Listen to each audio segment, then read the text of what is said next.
Welcome to this episode of Mark Menendez Bass TV. A new lure, a 9.5-inch Zeus worm from Strike King. First time I've ever thrown it. Let's see how it works on Mark Menendez Bass TV. This week, Mark has got a new tool for bass. A new ribbon tail worm from Strike King, the Zeus worm. Typically, anglers use a lot of moving baits during the fall. But Mark is going to use the Zeus worm to target individual bass that are using shallow to deep cover with the help of his Lowrance Active Target. He's already got started this morning, so let's join him in the action. Right on top of a big piece of cover and pitched it out there and saw him. That's a good fish right there. Good way to start my morning if I can get him in here. Come here, buddy. You're caught. You're caught. Open your mouth. Gotcha. Gotcha. How about that? First fish on the old Zeus worm. I mean, I picked up on him. He was headed to the bank with it. Good fish. That's a new worm from Strike King. It's a ribbon tail worm. Ribbon tail's been around a long time, but I really like the overall size of this worm. Big and bulky, a good meal for a good fish. I like it. Good start. How about that? Old big worm. I've got it rigged. 17-pound Invisex because I'm pitching the cover. I made a pitch to some cover right there on that fish. 5/0 straight shake Gamakatsu worm hook. 5/16 tungsten, tour grade tungsten sinker, and a new bobber weight stop from Strike King. How about that? Whew. Picked up on it, it's just like, whew. Never even felt him really bite it. Very good. Very good. You know, even in the fall, a big worm is a good bait. There hasn't been a cloud in the sky for 2 weeks here. High bluebird, lots of pressure. And what the fish do is they go find them a place to go get under something. Boat dock, lay down tree, brush pile, and they get in it. So you've got to have something that'll penetrate in that cover. This big worm, even though water temperatures are now right around 70 degrees, a big worm is viable even into the 50s. You don't get a lot of bites on it, but what you do get is quality. High hookup ratio, you catch most of them that bite it, but you're putting it in their living room, in the brush pile, right there on the couch next to them. So they just reach over, pick it up, eat it, and they don't really move a lot of times. So it's a great bait this time of year because of the ratios of your hookups and the ease of getting it in and out of brush like this lay down tree right here. Just make it so much easier to fish. Again, in the fall, what I'll do is I'll make a milk run. Boat dock with cover under it, lay down tree. If I get a bite out of one of them, I'll come back an hour or two later and refish that. Fish are real lethargic in the fall sometimes when you get this high bluebird days. So always get an early start. Fish as much shade as possible, heavy cover in the shade as possible to keep the odds in your favor. And when you get bites, come back to those same places. Let them rest. Come back in a few minutes and you'll get more bites. A lot of times that 4 to 6 foot depth zone is a real key zone. It's not deep, it's not shallow, but they can get deep enough that they can get away from this bright, bright sunlight. So I really concentrate on that 4 to 6 if I can. The other place I really like to concentrate is ultra shallow under boat docks. In 10, 12, 14 inches of water, all the way up under a walkway or under the corner of a boat dock where he's got a little room to move in between the bank and the boat dock. That's always a good place too. This morning, Mark has gotten off to a relatively successful start. Mark has targeted shallow laydowns and brush piles with his new Zeus worm to catch one healthy bass. With the bright bluebird skies and lack of wind, Mark is going to continue to run this pattern, choosing cover and shaded areas. It may be slow fishing, but it can be very productive. Right in the end of that tree. Never felt him bite it, just took off swimming. There should be another one right away that one. Now, look at this football. Do you think this one's been eating any? good. I can't even get my hands around that little, look at that. That thing is, he's almost deformed. He's so fat. And he's trying to eat a 9.5-inch worm to boot. Look at that little guy. That fish is 1 3/4 and he's not hardly 13 inches long. Huh. I'd like to meet you again when you're about 18 or 19 inches long. Just pitched him out there. And heavy line, I like that big line. This is 17 pound, 20 pounds fine. But I like bigger line doing this because I'm around that cover. He was in the very end of this tree in that 4 to 6. I'm gonna let the boat move on past it. Then I'm gonna come right back here and catch another one in that same place. The way he bit it, he took off swimming with it. I bet there's another fish in that tree. I really turn my trolling motor down. I stay off of it, and I make multiple casts. A lot of times they don't want to run over there and bite it. They want it right in front of them. And you miss that fish by a foot or two, and you don't get to bite. You just keep pitching, keep pitching, keep pitching, covering that tree from every possible angle. Sometimes it's a 10-minute process to fish one tree and get one bite. Sometimes it's the first pitch in there. But be real slow and methodical with it. Don't have to be in a big hurry. You're primarily fishing cover. So I know where most of the cover is down through here. I'm just going to fish cover. I'm not going to fish much in between it. That's my worm right there. Got it right there in front of a fish.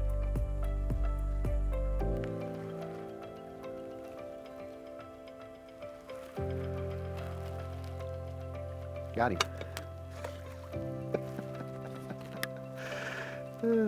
Watch that thing go down right there.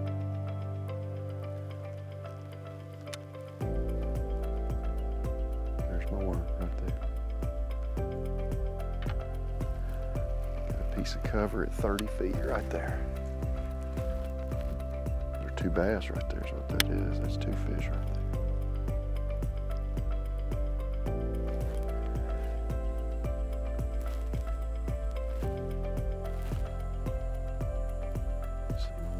Right there, one pull down to it. There's my worm. Here comes some fish towards it. Most of those are either real small bass or bluegill. Just checking that thing out. There's a good fish busted right there. Right on it.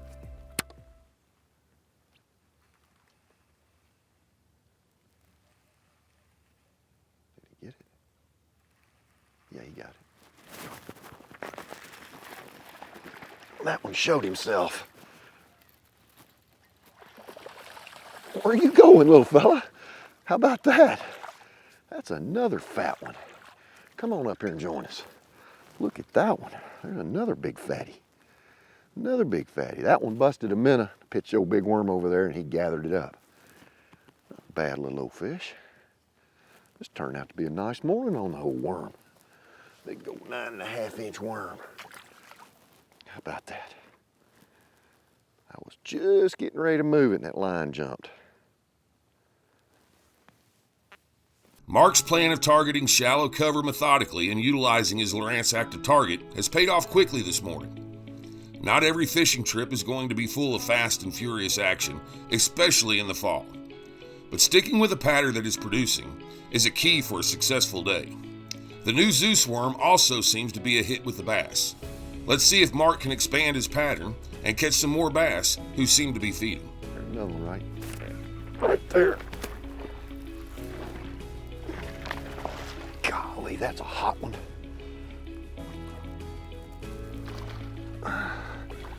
Biting a big worm this morning. Come here. Don't you do it. That's why I like it old big hook too. Jump on up here. Very good.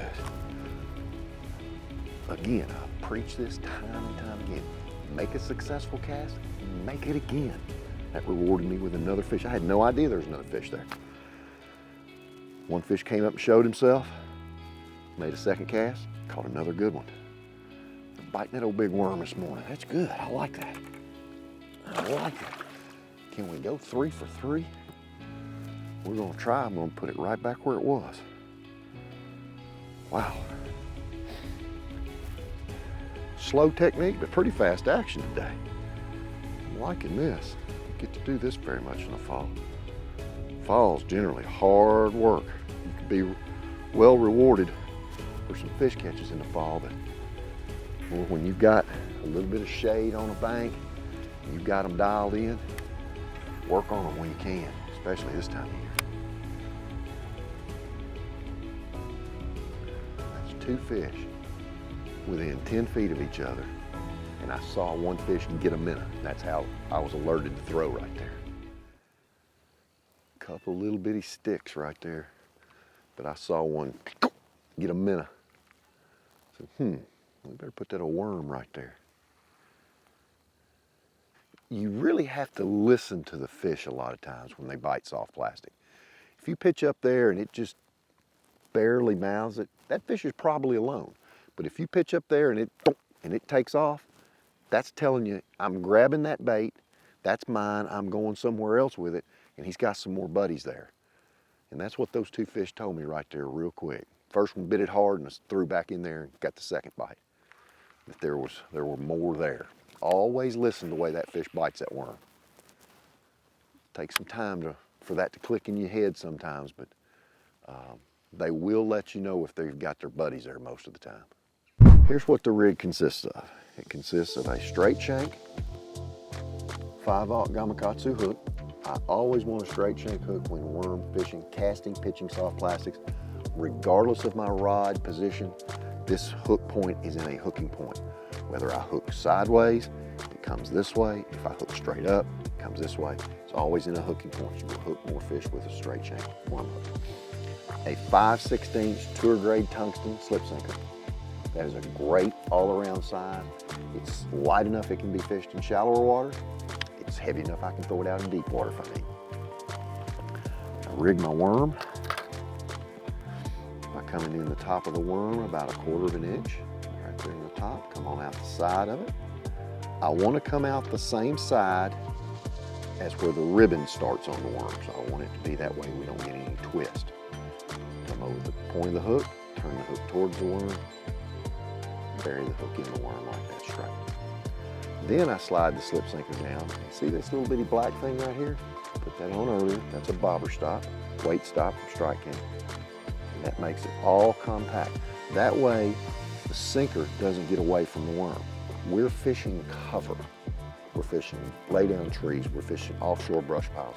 And I want that all to stay together. I want that to be one single unit in that piece of cover. If it separates, I can get hung up a little easier. But that's the whole rig right there for the Zeus worm. 9.5 inch worm, ready to catch a big one.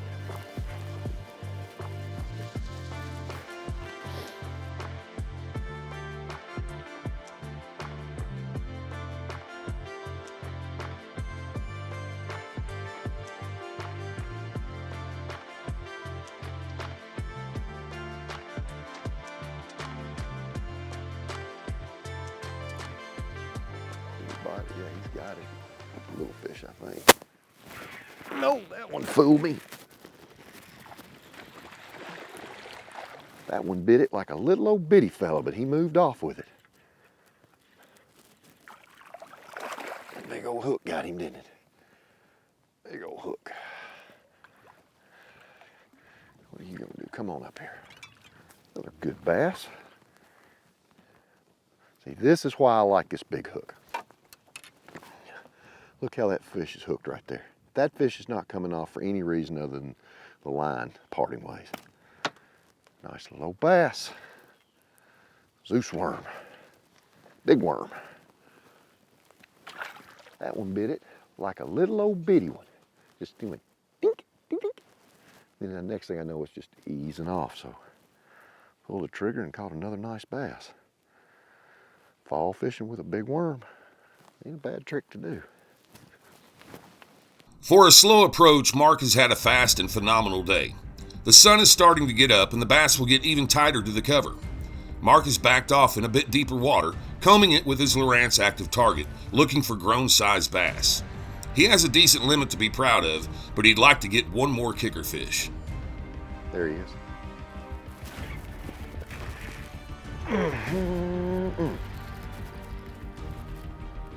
What we got going here?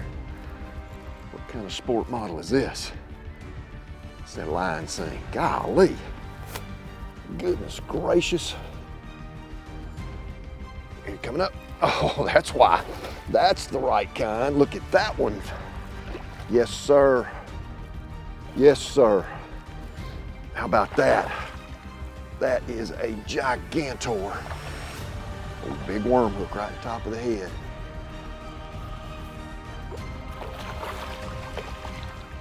Come here, big boy. God got you. Look at that. Oh, big Zeus worm. How about that? That was the minuscule bite too. Just picked it up and moved with it. That's a surprise of the morning. Big thickie. How about that? I like it when that happens.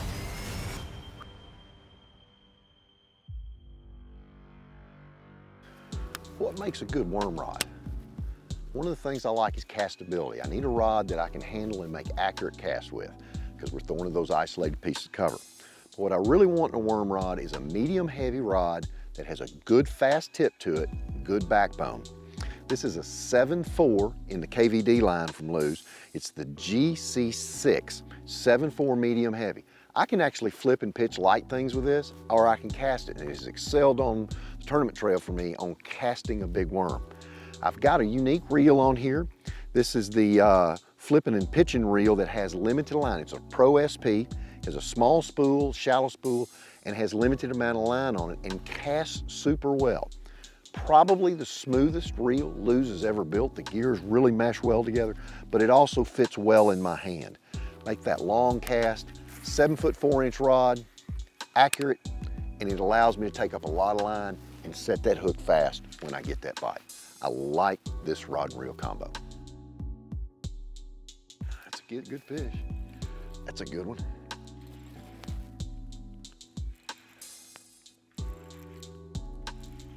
Yeah, that's a good one. About that.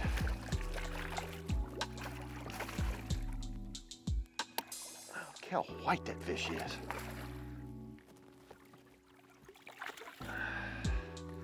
Nice bass right there, I'm telling you. Nice bass right there. Get over here. Open up. Looky there. Another one on that old big worm. They are liking that. Well, you can actually see a bait fish tail in his mouth. There you go. Get out of here. They are just sneaking up behind it. I didn't feel that one hit it. It just started moving off. You know, the active target, there's two ways to look at it. Hunting individual fish or hunting a condominium. And what I mean by the condominium is big cover. I'm fishing some brush piles out here, but I didn't see the fish in it.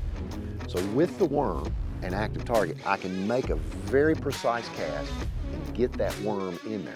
Did I see those fish that I caught? No, I saw some fish around the peripheral, but every time my worm was in that piece of cover, I never saw that fish. So active target can do two things.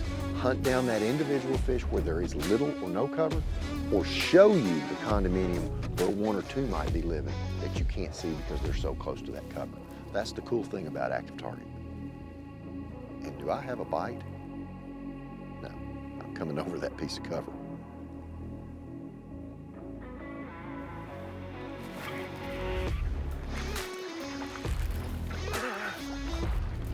Good bass right there. That was hardly a bite. He just picked up on it and moved off with it. Fish, come on up here. Get up here and join me. All right. Got it way down in there, but there it is. Right on out there. There we go. The old Zeus worm. Another good fall fish. Fall fishing's tough, but hey, it's been a good day. Join us for another episode of Mark Menendez Bass TV, and we'll catch one every now and then. It may even be a good one. See you next time. Mark Menendez Bass TV is brought to you by Skeeter Boats, Seaguar, Lews, feel the difference, Strike King Lure Company, MotorGuide, never stop. Closed captioning provided by DieSafe.